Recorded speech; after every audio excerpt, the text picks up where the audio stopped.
अस्सलाम वालेकुम। आप देख रहे हैं प्रोग्राम बयानिया और मैं हूँ आलिया शब्बीर। नाज़रीन, पाकिस्तान के वज़ीर आज़म इमरान खान ने यह कहा है कि इस्टेब्लिशमेंट ने 3 ऑप्शंस दिए थे। एक ऑप्शन ये था तहरीके अदम एतमाद, दूसरा ऑप्शन ये था इस्तीफ़ा और आखिरी ऑप्शन इलेक्शन था। जबकि इमरान खान साहब ये कहते हैं कि इलेक्शन ऑप्शन उनको बेहतर लगा है। अब सवाल ये पैदा होता है कि इतवार के रोज़ तहरीके अदम एतमाद कामयाब होगी या नाकाम होगी। अगर कामयाब होगी तो क्या इमरान खान साहब इलेक्शन अनाउंस कर देंगे, और अगर नाकाम होगी तो इमरान खान साहब इलेक्शन अनाउंस कर देंगे तो ऑपोजिशन को क्या ये काबिल कबूल होगा? और इसके साथ साथ जो आलमी साजिश का जिक्र कर रहे हैं इमरान खान साहब, क्या तहरीके अदम एतमाद के पीछे उनका कोई किरदार हो सकता है?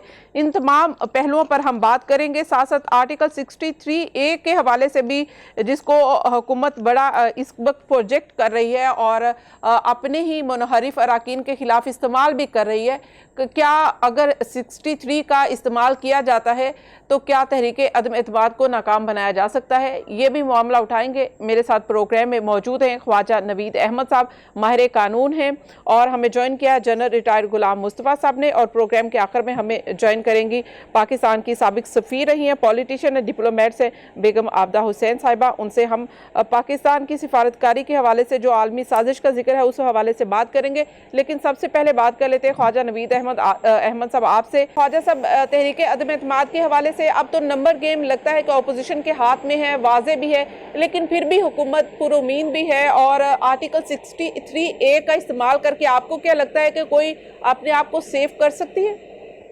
जी बिल्कुल ऐसे ही है जैसे वो किराएदार का केस होता है ना मालिक मकान के खिलाफ, तो लास्ट मिनट पे फिर कोशिशें कर रहा होता है। कभी वो जाली जो है किराए की रसीदें बना रहा होता है, कभी वो कह रहा होता है कि वो मैंने जी वो मकान की रिपेयर कराई थी, सारे पैसे उस पर लगा दिए थे, इसलिए मैंने किराया नहीं दिया।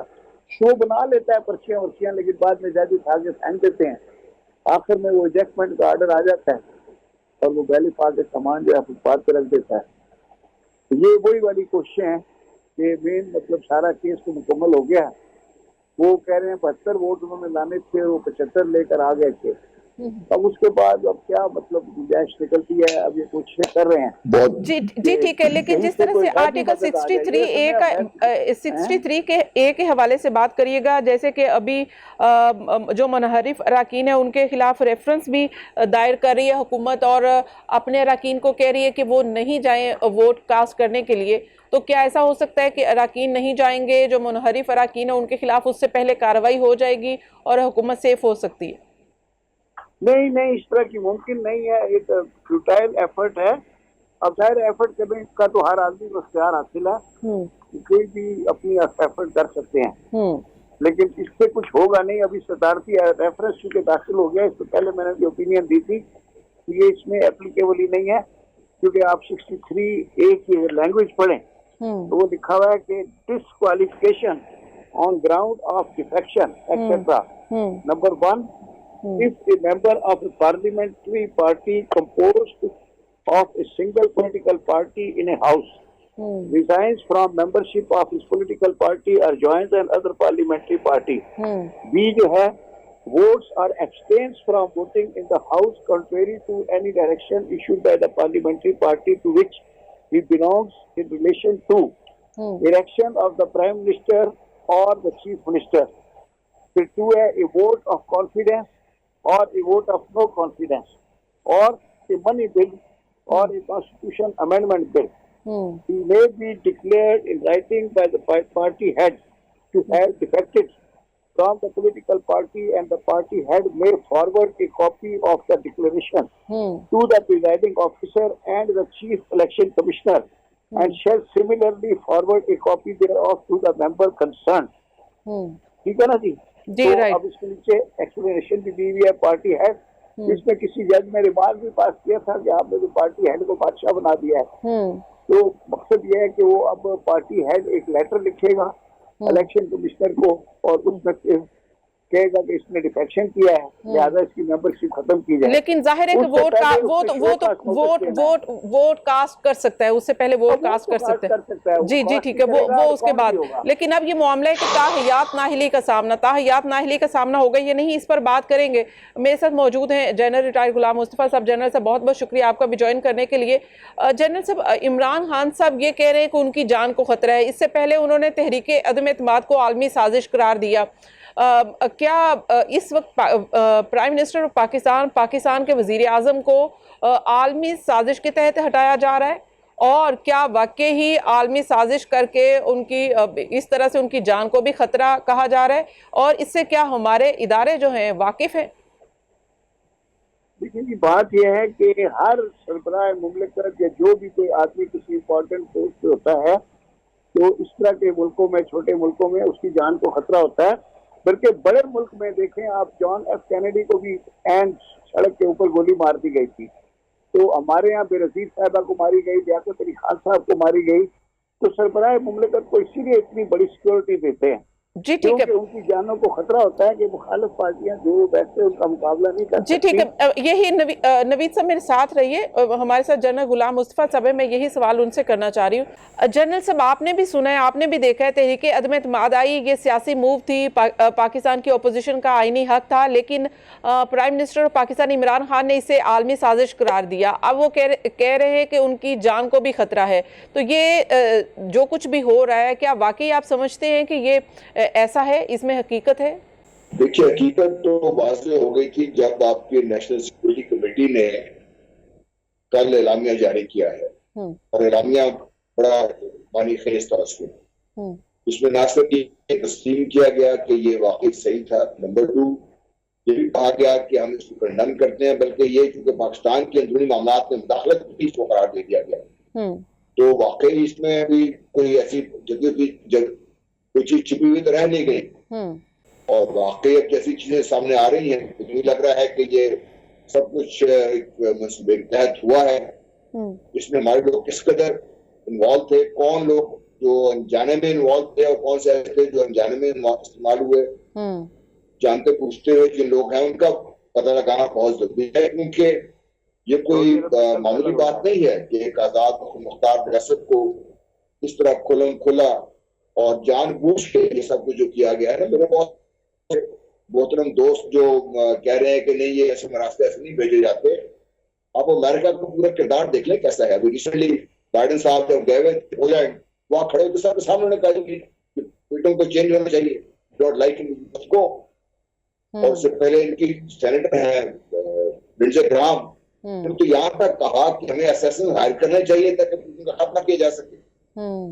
उससे पहले इनके अपने जो सीआईए के बॉस हैं वो बात कर चुके हैं, इनके सीआईए के जो मुख्य लोग वो बात ही कर चुके हैं कि रजीम चेंज हम करते हैं, हम लोगों को वहां पे सियासी जमातों को वहां पे लोगों को हम पैसे देते हैं, खरीदते हैं, मीडिया को खरीदते हैं, हमारे लिए हैरानकुन हो सकती है। हम चूंकि बहुत ज्यादा हर चीज को अपना ही रंग से देखना चाहते हैं, इन हकायक को नजरअंदाज कर देते हैं, तो ये हकायक तो है ये राइट। लेकिन क्या ये समझते हैं कि तहरीक अदम एतमाद जो है उसका आना, फिर वो ये भी कह रहे हैं इमरान खान साहब, आपने सुना कि वो ये कह रहे हैं कि एस्टेब्लिशमेंट ने भी उनको कहा है तहरीक अदम एतमाद फेस करें या फिर इलेक्शन या फिर इस्तीफा दे दें। तो हम अगर ये साजिश हो रही है तो हम इस साजिश को कामयाब क्यों बना रहे हैं? फिर हम अपनी इलेक्टेड सिविल हुकूमत को अपना टर्म पूरा करने देना चाहिए, अपने वजीर आजम को टाइम पूरा करने देना चाहिए। हमें उनके कहने पर अपने प्राइम मिनिस्टर को ऐसा करने के लिए नहीं कहना चाहिए। देखिए, जो एस्टेब्लिशमेंट, जो प्राइम मिनिस्टर का मैं बयान अभी मैंने इंटरव्यू सुना है उसका, उन्होंने ऐसी बात नहीं की। उन्होंने कहा कि जब ये पेश हो गई और एक सिचुएशन बन गई थी कॉन्फ्रंटेशन, अगर आपको याद हो ऐलान हो गया था कि डी चौक में जलसे करने सबने, अपोजिशन भी कह रही थी, हुकूमती पार्टी ने भी कह दिया था, और फजल रहमान साहब ने तो इसको बहुत आगे तक ले जाने की बात कर दी थी इससे। तो इसलिए उस डेट पे शायद डेफिनेटली आए होंगे। अगर आप देखो उसका इफेक्ट तो सामने आ गया था कि सब पार्टीज ने एक एक कदम पीछे हट गए थे। जलसे एक ब्रेड डाउन चलाया गया, दूसरा जो बहुत उसको आगे लेके जाना था, उन्होंने उसको जो डर था हमें से पीछे हट गया, उन्होंने अपने एक रात जलसा किया, खत्म करके वापस चल के सारे तो कहीं ना कहीं तो इन्वॉल्व वो स्टेज थी, मेरा ख्याल जब पीडीएम ने मुनासिब समझा कि भाई रिक्वेस्ट करें कि भाई ये 3 ऑफर्स हैं, अगर प्राइम मिनिस्टर कबूल कर ले तो शायद वो स्टेज थी मेरा ख्याल है, वरना उससे पहले तो कोई ऐसी कोई बात नहीं हुई। तो ऑफर लेकर गए और वो मेरा ख्याल है कि इस हद तक तो आपको ये भी मानना पड़ेगा कि पीडीएम का नारा था कि नहीं जी हम तो बिल्कुल न्यूट्रलिटी चाहते हैं, हम कुछ नहीं चाहते, और मेरा जो बोर्ड को इज्जत दो वगैरह वगैरह, वो नारा तो खुद दफन कर दिया ना। तो इसलिए मैं समझता हूँ कि इस हद तक तो एस्टेब्लिशमेंट ने सही किरदार अदा किया है कि लोगों को एक कोशिश की कि आपस में गुत्थम गुत्थाओं से बचा के रखें। राइट जैसे कि आपने प्राइम मिनिस्टर के इंटरव्यू का जिक्र किया, तो प्राइम मिनिस्टर ने यह भी कहा कि रूस का दौरा है जिसकी वजह से एक मुल्क जो है वो हमसे नाराज है, और ये दौरा वो कहते हैं कि इस्टेब्लिशमेंट को, पाकिस्तान के इदारों को एतमाद में लेकर किया गया था, ऐसा नहीं था कि एतमाद में नहीं लिया गया था।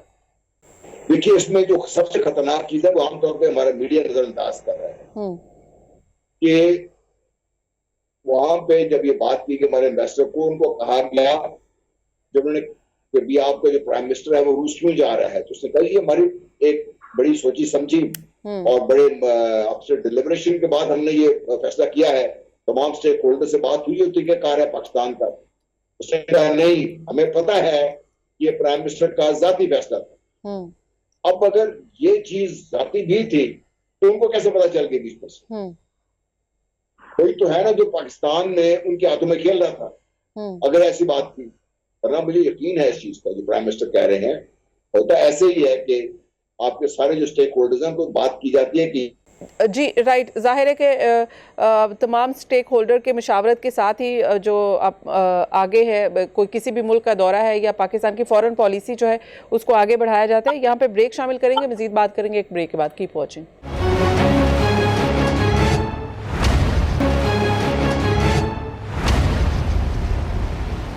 वेलकम बैक नाज़रीन, प्रोग्राम में एक बार फिर से खुशामदीद। पाकिस्तान में सियासी अदम इस्तेकाम भी है और जो कुछ भी हो रहा है ये जाहिर है कि पाकिस्तान के कहीं पर भी मफाद में नहीं है। अगर जो सियासी सूरत हाल तब्दील भी होती है तो पाकिस्तान का मफाद सेफ गार्ड करना सबसे अवलीन तरजीह बाहर इदारे की भी होनी चाहिए, हमारी भी होनी चाहिए और जो भी हुकूमत हो उसकी भी होनी चाहिए। लेकिन मामला आगे कैसे बढ़ेगा? तहरीक अदम एतमाद पर ही तहरीक अदम एतमाद कामयाब होगी या फिर इलेक्शन होंगे या फिर इस्तीफ़ा होगा? प्राइम मिनिस्टर इमरान खान ने इस्तीफा देने से तो इनकार कर दिया है, जबकि इलेक्शन अभी भी ऑप्शन है कि वो अनाउंस कर सकते हैं और इस मामले को रिजॉल्व किया जा सकता है, और ये ऑप्शन दी गई थी, पहले भी इस पर बाज़गश्त हो रही थी। ख्वाजा साहब, अब मैं आपकी जानिब आऊंगी, आप क्या समझते हैं कि क्या अभी भी इमरान खान साहब जिस तरह से डटे हैं, क्या वो इलेक्शन अनाउंस करके इस सिचुएशन को रिजॉल्व कर सकते हैं और तहरीक अदम एतमाद से बच सकते हैं, और जो इस वक्त मुल्क में गुमगू की सूरत हाल है उससे भी बचा जा सकता है? पोजीशन ये है कि एक दफा जो नोटिस सर्व हो जाता है तहरीक अदम एतमाद का, उसके बाद में प्राइम मिनिस्टर के हाथ बन जाते हैं। मौलवी तमीजुद्दीन का केस है, उस जमाने में गवर्नर जनरल गुलाम मोहम्मद था, तो यही था कि वो जब उसके खिलाफ तहरीक अदम एतमाद दाखिल हो रही थी तो उसने, या हो गई थी, तो उसने असेंबली तोड़ दी। लिहाजा वो मौलवी तमीजुद्दीन ने सिंध हाई कोर्ट में वो पिटीशन दाखिल की, सिंध हाई कोर्ट ने उनके हक में फैसला कर दिया। फिर सिंध गवर्नमेंट चली गई, वो गवर्नमेंट चली गई वहाँ अपील में, वहाँ जस्टिस मुनीर ने सिंध गवर्नमेंट का फैसला जो है वो टर्न डाउन कर दिया, और वो दिन है, आज का दिन है, पार्लियामेंट्री क्राइसिस मुल्क में चल ही रहे हैं। और अब भी है कि चूंकि नोटिस सर्व हो गया, उसके बाद अब कोई ये ड्रास्टिक एक्शन नहीं ले सकते। और अभी क्या है कि जब उन्होंने 172 की बजाय 175 वोट ला के जमा करके दिखा दिए, उसके बाद कोई कानूनी या अखलाकी जवाब नहीं रहता प्राइम मिनिस्टर का to continue in office and then pass certain orders कि जी इलेक्शन वगैरह या उस तरह के। फिर ये भी एक लीगल पॉइंट होगा कि उसके बाद उनके इस तरह के ऑर्डर के ऊपर अमल दरामद भी हो सकता है या नहीं हो सकता। तो वो फिर सुप्रीम कोर्ट को इसमें बीच में आना पड़ेगा to interpret and to give verdict कि आया प्राइम मिनिस्टर की जब इस तरह की पोजीशन हो कि उसके खिलाफ 175 वोट आ जाएं। नहीं, यानी कि आप अभी समझ रहे हैं कि इस वक्त प्राइम मिनिस्टर अगर इलेक्शन अनाउंस भी कर सकते हैं तो फिर भी उनकी लीगल पोजीशन क्या है या नहीं है, क्या वो इलेक्शन अनाउंस कर सकते हैं या नहीं है, ये भी कोर्ट में जाकर इसके ऊपर पॉइंट ऑफ व्यू लेना पड़ेगा। हो जाएगा। वो कोई भी ऑर्डर करेंगे ना इस वक्त, जो ऑर्डर करेंगे तो सुप्रीम कोर्ट में चैलेंज हो जाएगा और वो फिर सेटिस्फाइड भी हो जाएगा वो ऑर्डर। जी ठीक है। जनरल साहब, आप क्या समझ रहे हैं कि जैसे कि इमरान खान साहब ने भी कहा कि उनको 3 ऑप्शन दिए गए, तहरीक अदम एतमाद है, दूसरा इस्तीफा है या इलेक्शन। इस्तीफा तो वो देंगे नहीं, तहरीक अदम एतमाद और या इलेक्शन है। इलेक्शन जैसे कि ये ख्वाजा साहब ने भी कहा कि अब इलेक्शन अनाउंस भी कर दें तो वो उसके ऊपर भी लीगल बहुत सारे लुकूनाज हैं जिनको उठाया जा सकता है, चैलेंज किया जा सकता है। तो अब ऑप्शन है तहरीक अदम एतमाद कामयाब होगी या नाकाम होगी। अभी तक तो प्रैक्टिकली हमें यही लग रहा है कि कामयाब हो जाएगी, नाकाम होने का भी सवाल पैदा नहीं हो रहा। लेकिन इमरान खान सरप्राइज भी देने जा रहे हैं, सूरत हाल बदल भी सकती है। तो वो आप किस एंगल से देख रहे हैं इस सिचुएशन को, तहरीक अदम एतमाद की कामयाबी को और नाकामी को? देखिए, जो आपने कहा ना कि सवाल ही पैदा नहीं करता, मेरा यहाँ पे डाउट है। इसलिए हमारे जो मोहतरम पार्लियामेंटेरियंस हैं वो आज अगर लाइन के इस तरह बैठे हुए थे तो कुछ उनको जब बहुत ज्यादा समथिंग कॉल्ड जमीर ने आवाज दी तो दूसरी तरफ चले गए। अब वही जमीर खींच के वापस भी ला सकता है उनको। मेरा कहने का मतलब यह कि डील्स तो हमारे यहाँ हो रही हैं।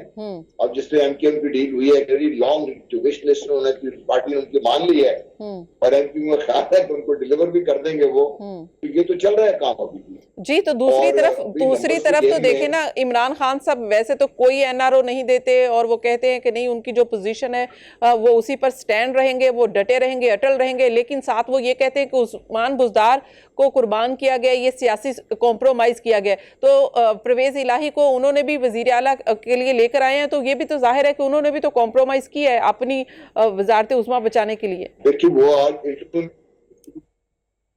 इंटरव्यू में ये भी कह रहे थे कि जी मुझे जितनी कॉम्प्रोमाइज करनी पड़ी हैं, और मेरा ख्याल है लोगों को तो याद नहीं होगा जब ये इलेक्शन हुआ ही था और पीटीआई हुकूमत बनाने जा रही थी, मैंने उस वक्त ये ट्वीट किया था कि खान साहब से ये कंपनी चलने वाली नहीं है, क्योंकि वो जो इनका है तरीकेकार है काम करने का, ये जिनकी तबीयत है, प्लस ऑल्सो ये जो इनको जो बहुत सारे लोग इकट्ठे करके बिठाने पड़ रहे हैं, ये इनके पास में नहीं है इनको चलाना। और वही हो रहा है इसलिए वो इत्तेहादी, उन्होंने जब कोई मसला आता था इत्तेहादी फौरन अपना अपना पीस ऑफ फ्लैश लेने पहुंच जाते थे। राइट, यानी कि जनरल साहब अभी भी आप समझ रहे हैं कि बाजी पलट सकती है और तहरीक अदम एतमाद नाकाम हो सकती है। अभी भी आपको ये डाउट है? इनके बारे में हाल नहीं देंगे, काफी मुश्किल काम है। तो ये मैं ये बात कर रहा था उससे। बाकी अभी जो नंबर आपने कहा बात की उस दिन जो असेंबली में जो कल बैठे हुए थे 174 थे, करंटली तो लगता है कि भी ये कामयाब हो जाएगी। और मेरा ख्याल है खान साहब भी शायद इस बात पे उनको भी लग रहा है कि कामयाब हो जाएगी। वो तो इसके बाद की सारी मनसूबाबंदी करके बैठे हुए हैं, जो मैं देख रहा हूँ। जो उनका आज का इंटरव्यू था या जो कल की तकरीर थी या जिस किस ने जलसों पे खिताब किया है, मुझे तो लग यूं रहा है कि अब वो अपने अगले इलेक्शन की तैयारी कर रहे हैं। और जिस तरीके से अपोजिशन ने उनकी हुकूमत के आगे रोड़े लटकाए थे, ये उनके आगे बड़े बड़े बोल्डर खड़े करने को तैयार बैठे हुए हैं। तो अभी रिसेंटली जो रिजल्ट आ रहे हैं केपी से, जो second phase of local body का इलेक्शन था, उसमें तो पीटीआई ने बड़ी बुरी तरह मात दी है इनको। राइट, वो इनकरेज इससे होके अपने जी जनरल साहब, आपको भी ये लगता है कि ये बयानिया कि इमरान खान साहब को ये समझते हैं कि he can still pull it off next election? जी राइट, आपको क्या लगता है जनरल साहब के इमरान खान साहब को ये बयानिया नेक्स्ट इलेक्शन या पाकिस्तान की अवाम में या सियासत के मैदान में जाने के लिए वो कैश कर पाएंगे कि आलमी साजिश के थ्रू इमरान खान साहब को वजारत उज़्मा से हटाया गया, हुकूमत उनकी गिराई गई? जी ख्वाजा नवीद साहब, आप क्या? जी देखिए, हाँ, अब जनरल साहब ने बड़ा कॉम्प्रिहेंसिव बात बताई है जी, लेकिन बात ये है कि अब ये सारा कुछ हो जाने के बाद ये अब बाजी पलटने का सिर्फ एक ही तरीका है।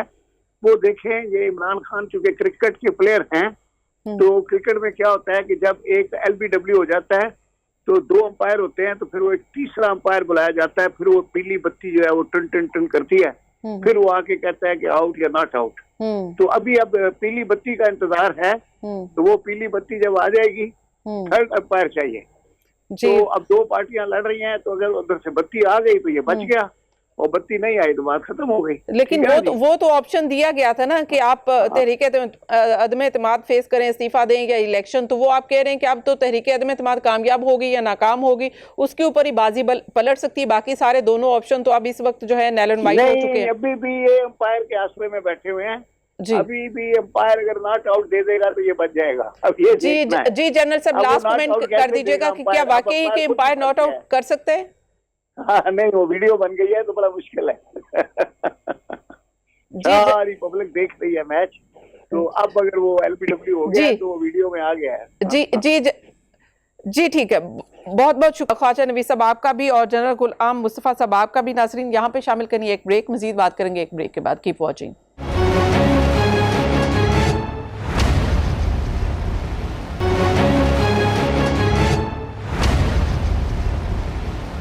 वेलकम बैक नाज़रीन, प्रोग्राम एक बार फिर से खुशामदीद। और हम बात कर रहे हैं कि पाकिस्तान में जो सियासी हालात हैं, तहरीक अदम एतमाद है, और इमरान खान साहब ने ये कह दिया कि ये आलमी साजिश करके उनको हटाया जा रहा है। तहरीक अदम एतमाद भी आलमी साजिश है और पाकिस्तान में आज़ाद खारजा पॉलिसी नहीं है। और आज उन्होंने बात की, जैसे कि आपने देखा कि उन्होंने ये भी बात की कि भारत में आज़ाद खारजा पॉलिसी है, अमरीका इत्तेहादी है, इसके बावजूद भी भारत रूस के साथ तजारत कर रहा है, रूस से तेल खरीद रहा है, लेकिन पाकिस्तान के हाथ जो हैं वो बंधे हुए हैं।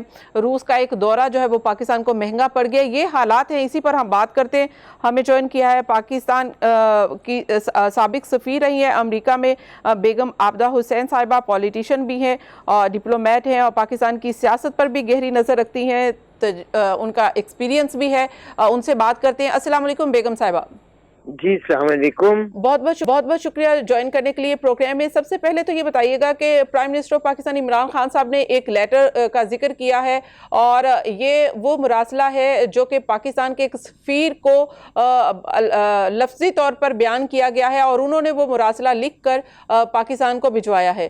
तो जो पाकिस्तान का सफ़ीर अगर कोई ऐसा मुरासला भेजता है तो उसको कितनी अहमियत देता है पाकिस्तान या कोई भी मुल्क कितनी अहमियत देता है? इस तरह के मुरासले आपने भी देखे होंगे। जी, अब ये तो डिपेंड करता है कि मरासले के कंटेंट्स क्या हैं। मैं ये समझती हूँ जी कि ऑपोजिशन ने ज्यादती की है, जो कि कोशिश कर रहे हैं इमरान खान को आउस्ट करने की, इसलिए कि इमरान खान की टेन्योर में 1.5 साल कुल बाकी है। तो बहुत बेहतर होता अगर ये 1.5 साल ऑपोजिशन वाले इंतजार करके और टर्म मुकम्मल करने देते। उसके बाद इलेक्शन में पाकिस्तान की अवाम फैसला कर सकती है कि उनको किसकी हुकूमत चाहिए। तो ये उजरत में जो ऑपोजिशन चली हुई है, मैं समझती हूँ कि ये सरियन ज्यादती है। राइट, लेकिन ये कहा जा रहा है कि जो एक मुल्क है जो पाकिस्तान से नाराज है और वो ये समझता है, वो ये चाहता है कि जब तक इमरान खान वजीर आजम है पाकिस्तान के साथ ताल्लुकात ठीक नहीं हो सकते। जी, ये यकीनन इसमें कुछ ना कुछ हकीकत होगी। हिंदुस्तान हमारा पुराना हरीफ है और मुमकिन है कि उनकी जानिब से कोई कोशिश की हुई हो। राइट, लेकिन तहरीक अदम एतमाद जो लाना है, ये भी कहा जा रहा है कि ओपोजिशन भी आलाकार बनी है उन्हीं मुल्कों की और इसीलिए इमरान खान के खिलाफ ये तहरीक अदम एतमाद लेकर आई है। आप भी ये समझती हैं कि ओपोजिशन जो जमहूरियत की बात करती है, जो वोट को इज्जत दो की बात करती थी और आज वो किसी दूसरे मुल्क की आलाकार बन के इस तरह से तहरीक अदम एतमाद लाकर वजीर आजम को घर भेजेगी? देखिए, मैंने अभी अर्ज किया कि ऑपोजिशन को चाहिए था कि थोड़ा सा सब्र से काम लेते और इंतजार करते 1.5 साल मजीद जो मियाद रह गई है इमरान खान के दौरे हुकूमत की, वो अपना मुकम्मल कर लेते टेन्योर। तो ऑपोजिशन ने इसमें उजरत की है, मैं समझती हूँ, और ये सरियन जाती है।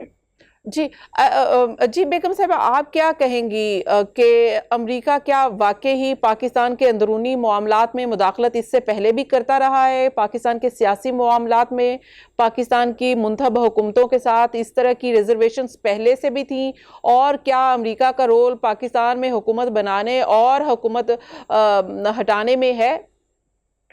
साबिका द्वार में तो ऐसा रहा है, लेकिन अब अमेरिका की क्योंकि पाकिस्तान में दिलचस्पी बहुत कम हो गई है, तो अब मैं ये नहीं कह सकती कि इस वक्त ये अमेरिका की वजह से हो रहा है। मुझे लगता है कि ये हो तो रहा है कि ऑपोजिशन अज खुद चढ़ी हुई है, और मैं समझती हूँ कि वो बेसब्री से जो काम ले रहे हैं ये कोई संजीदगी नहीं है। राइट तो क्या इस तरह से अगर कोई भी मुंतखब हुकूमत को हटाया जाता है और उसको ये बैरूनी साजिश करार देना, फिर ये पाकिस्तान की सियासत में मुदाखलत अगर करार देना, ये फिर एक सियासी शहीद बनने की कोशिश करें इमरान खान साहब भी, और नेक्स्ट जाकर भी सियासत में जब अवाम में जाएंगे तो ये कहेंगे कि मुझे एक बैरूनी साजिश के तहत हटाया गया, ये बयानिया उनके पास आ जाएगा? जी हाँ, जी ठीक है। दूसरी तरफ ये कहा जाता है कि इमरान खान साहब ये कह रहे हैं कि रूस का दौरा जो उन्होंने किया था, बेसिकली एक मुल्क इस वजह से नाराज है कि रूस का दौरा किया गया। क्या एक वजह ये हो सकती है? इसको आप थोड़ा सा डिस्क्राइब कर सकते हैं कि क्या दूसरे एक मुल्क के अगर आपके साथ राब्ते हैं, आप दूसरे मुल्क के साथ ताल्लुकात बेहतर करना चाहते हैं, क्या ऐसा भी होता है कि दूसरा मुल्क उससे आपको रोकेगा, और आपको क्या करना चाहिए? जी ऐसे हो सकता है। जी ठीक है, जी ठीक है। तो क्या अगर ऐसी बात है कि तहफ़्फ़ुज़ात होते हैं, अमेरिका हो या कोई भी सुपर पावर हो, अगर उसको तहफ़्फ़ुज़ात हों तो पाकिस्तान को अपनी खारजा पॉलिसी में ऐसा करना चाहिए कि वो दूसरे मुल्क की सुने, और जैसे कि रूस का दौरा किया, हमें दौरा मुलतवी कर देना चाहिए था। अगर हमारे ऊपर प्रेशर था, हमें ये दौरा अपने मुल्की मुफाद में मुलतवी करना चाहिए था। नहीं जी, हमें कतई तौर पे नहीं था मुलतवी करना चाहिए। जी ठीक है। पाकिस्तान की सियासत को आप किस तरफ जाते हुए देख रहे हैं कि तहरीक अदम एतमाद आपको लगता है कि कामयाब हो जाएगी? 50-50 है, अभी देखें क्या होता है। जी ठीक है, बहुत बहुत शुक्रिया बेगम साहब देने के लिए। नाजरीन, हमारे साथ बेगम आबिदा हुसैन साहिबा थी, और वो इस वक्त बता रही थी कि जाहिर है कि अगर दूसरे मुल्क हैं, वो पहले पाकिस्तान की तारीख के हवाले से और पहले से बता रही हैं कि ऐसा होता आया है कि पाकिस्तान के ऊपर प्रेशर रहा है, पाकिस्तान की अंदरूनी जो सियासत है उसमें मुदाखलत भी रही है, और हुकूमतें बनाने में और हुकूमतें गिराने में भी बैरूनी हाथ रहे हैं। लेकिन इस वक्त कोई बैरूनी हाथ हो सकता है, ये उनका ख्याल है कि ऐसा बिल्कुल भी नहीं है। ये अपोजिशन की अपनी एक मूव है जो कि नहीं होनी चाहिए। इस मुंतखब हुकूमत को अपना वक्त पूरा करना चाहिए, और उसके बाद इलेक्शन में जाएं। अवाम किसको लेकर आते हैं वो अवाम फैसला करें। हमें ज्वाइन किया है सीनियर सहाफ़ी तज्ज़ियाकार इफ्तिखार अहमद साहब ने। इस वक्त जो तहरीक अदम एतमाद है और सियासी सूरत हाल है, इस हवाले से उनसे बात करते हैं। अस्सलाम वालेकुम इफ्तिखार अहमद साहब। वालेकुम सलाम। सर बहुत बहुत शुक्रिया प्रोग्राम में वक्त देने के लिए। ये बताइएगा, इस वक्त आपको क्या लगता है, तहरीक अदम एतमाद आलमी साजिश है या ये अपोजिशन की मूव है? देखिए, सवाल है कि मैं तो लफ्ज़ साजिश से ही चिढ़ता हूँ। एक चीज जो आइन में लिखी हुई है 1973 के आइन में, और अगर हम लोगों ने आइन नहीं पढ़ा तो हमें अफसोस है मुझे इस बात पे। उस आइन में लिखा हुआ है कि वजीर आजम के खिलाफ वोट ऑफ नो कॉन्फिडेंस आ सकता है। उसका एक तरीकाकार का तयन है कि इतने फीसद वोटर जो हैं वो दरखास्त लिखेंगे, स्पीकर को जमा कराएंगे, स्पीकर इतने दिनों में फैसला करेगा। ये मेरे आइन में लिखा हुआ है। अब ये कल ये भी कहा जाएगा कि इस आइन में ये आर्टिकल जो है साजिश के तहत शामिल किया गया था। I am very sorry. लेकिन ये कहा जा रहा है ना कि इसके जो कह रहे हैं उनके पास क्या सबूत है? उन्होंने जो खेल की कल 3 चीफ बैठे थे आर्मी के, उस नेशनल सिक्योरिटी की मीटिंग में बैठे थे ना? जी जी बिल्कुल। आपने उनका हैंडआउट पढ़ा है? उसमें क्या लिखा हुआ साजिश का? जी ठीक है जी। नहीं बिल्कुल नहीं लिखा, तो साजिश बिल्कुल नहीं लिखा। अगर आपने पढ़ा हो जी जी बिल्कुल। उस मुल्क का नाम तक नहीं है। जी ऐसे न करें नाम। लेकिन ये तहफ़्फ़ुज़ात का इजहार किया गया है कि ऐसे अल्फाज या ऐसी वर्डिंग या ऐसे ऐसी कम्युनिकेशन नहीं होनी चाहिए। जी भाई, बात ये है कि तहफ़्फ़ुज़ात और चीज है, साजिश और चीज है। वोट ऑफ नो कॉन्फिडेंस जिसको बारे में प्राइम मिनिस्टर दुआ करता था कि मैं अल्लाह से दुआ करता हूँ कि मेरे खिलाफ वोट ऑफ नो कॉन्फिडेंस लेके आए, तो उसने कहा खुदा का शुक्र है कि सारे के सारे चूहे मेरे हाथ फंस गए कि मैंने कहा ये वो कह रहा था। लेकिन फिर क्या समझ रहे हैं कि इमरान खान साहब इसको पॉलिटिकली इसको कैश करेंगे, ये कार्ड अब खेलेंगे? इमरान खान इसको एब्सोल्युटली, इमरान खान इस पे अपने तमाम जो ताकत उसके डिस्पोजल पे है रियासत की, वो अपने मुखालफिन के खिलाफ इस्तेमाल करके उसको नाकाम बनाने की हर मुमकिन कोशिश करेगा। जी राइट, आपने भी देखा है कि इमरान खान साहब ने एक जलसा पहले भी किया था और एक सरप्राइज देने का वादा पहले भी किया था, लेकिन फिर एक लेटर दिखा दिया, अब भी एक जलसा करने का कह रहे हैं और अवाम को मोबिलाइज करें, इकट्ठा करने का कह दिया, अपील भी कर रहे हैं कि लोग आए देखें, मुल्क के खिलाफ, वजीर आजम के खिलाफ साजिश हो गई है। तो अब भी कोई बड़ा सरप्राइज इतवार को देने जा रहे हैं, क्या सरप्राइज हो सकता है? उनके पास ऑप्शन ही एक आखिरी है, a decision to arrest all of them. ये बात अभी उसके एक रुकन फवाद चौधरी साहब ने ट्वीट किया है कि he will be the minister for law and parliamentary affairs and he will arrest all of them under a high treason case. Right, तो आप ये समझ रहे हैं कि अब पकड़ दकड़ मारदार शुरू हो जाएगी ऑपोजिशन के खिलाफ, ये स्टेप लिया जाएगा? मैं नहीं समझ रहा। फवाद चौधरी नाम का एक आदमी है, who is with Imran Khan, who is still a minister. उसने कहा कि वजारत कानून उसके पास कल होगी, कल वो हाई ट्रीजन के केस में सबको पकड़ेगा और उसने कहा इन सबको मैं जेल भेज दूंगा। नहीं तो उससे क्या आपको लगता है कि तहरीक अदम-ए-इत्तेमाद रुक जाएगी, नाकाम बना देंगे? साफ ज़ाहिर है कि अगर आप लोगों को गिरफ्तार करके जेलों में फेंक देंगे और 172 का नंबर कम कर देंगे तो तहरीक अदम-ए-इत्तेमाद बज़ाहिर तो रुक जाएगी ना। राइट, तो क्या इससे सियासी इस्तेकाम हो सकता है, इससे हुकूमत चल सकती है? अगर ऐसा भी हुकूमत, पाकिस्तान के अंदर बहुत बुरी सियासी सूरत पैदा होगी, सूबों के दरमियान खिंचाव बढ़ेगा, लोगों को पाकिस्तान की सियासत पर इत्मीनान नहीं रहेगा और वो लोग जो सारे के सारे इसमें शामिल हैं वो फिर सोचेंगे कि अगर पाकिस्तान के अंदर मामलात आईनी और कॉन्स्टिट्यूशनल तरीके से करना जुर्म है तो फिर उनको कौन समझाएगा कि आप आइन के दायरे में रह के अपनी सियासी एक्टिविटीज करें। जैसे कि ये भी इमरान खान साहब ने, आपने भी देखा होगा इमरान खान साहब का इंटरव्यू, उन्होंने कहा कि एस्टेब्लिशमेंट ने भी उनको 3 ऑप्शंस दिए थे, तहरीक अदम-ए-इत्तेमाद है, इलेक्शन है। कह रहे हैं एस्टेब्लिशमेंट ने नहीं दिए, इन्होंने नो पहले करेक्शन करें जी, इन्होंने एस्टेब्लिशमेंट को कहा था ये 3 ऑप्शन, ये अपोजिशन नहीं मानी, opposition vote of no confidence ला चुकी थी। आप एक बात समझने की कोशिश क्यों नहीं सब लोग कर रहे? या तो वोट ऑफ नो कॉन्फिडेंस को आइन की किताब से निकाल के हमेशा के लिए बाहर फेंक दे, वरना जब कभी भी जिस प्राइम मिनिस्टर के खिलाफ भी वोट ऑफ नो कॉन्फिडेंस आएगा वो प्राइम मिनिस्टर ऐसे ही हथकंडे इस्तेमाल करेगा, स्पीकर ऐसे ही हथकंडे इस्तेमाल करेगा, तो फिर वोट ऑफ नो कॉन्फिडेंस की जरूरत क्या है आइन में रखने? लेकिन इफ्तिखार साहब, आप भी ये जानते हैं, आप तो मुझसे तो बहुत बेहतर और बहुत ज्यादा जानते हैं कि पाकिस्तान के किसी भी प्राइम मिनिस्टर ने आज तक मुद्दत पूरी नहीं की और ये जितनी भी ऑपोजिशन की जमातें हैं वोट को इज्जत दो की बात करते हैं, जमहूरियत की बात करते हैं, सिविलियन बालादस्ती की बात करते हैं, चाहे इमरान खान साहब कैसे भी आए हों इक्तदार में, तो आप नहीं समझते कि उनको 5 साल पूरे करने देने चाहिए? बिल्कुल असूली तौर पर ऐसे ही होना चाहिए, लेकिन फिर वो मसला आएगा ही नहीं।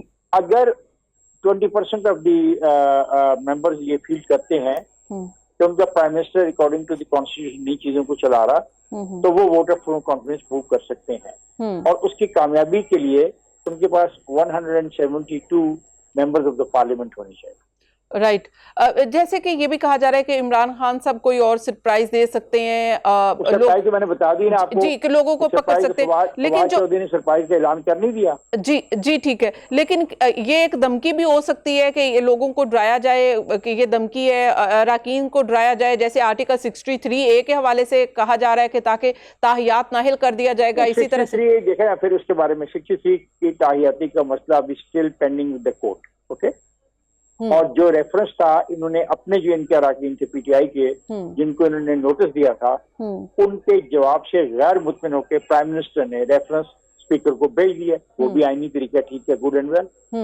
राइट, तो सब मूव आईनी है और इसको सियासी लिहाज से भी देख रहे हैं। इमरान खान साहब अपना कार्ड प्ले करें, ऑपोजिशन जो है अब इस आईनी मूव को आगे लेकर बढ़ेगी। अब देखना यह है कि तहरीके अदम एतमाद के इतवार को वोटिंग होगी तो किसके वोट होंगे और उससे पहले हुकूमत क्या वाकई पकड़ दकड़ करेगी और अगर होता है तो सियासी सूरत हाल क्या होगी, ये अहम मामला है। इफ्तिखार अहमद साहब बहुत बहुत शुक्रिया प्रोग्राम में वक्त देने के लिए। नाज़रीन, आज का हमारे प्रोग्राम का वक्त खत्म हो गया, मुझे दीजिए इजाज़त, अल्लाह हाफिज़।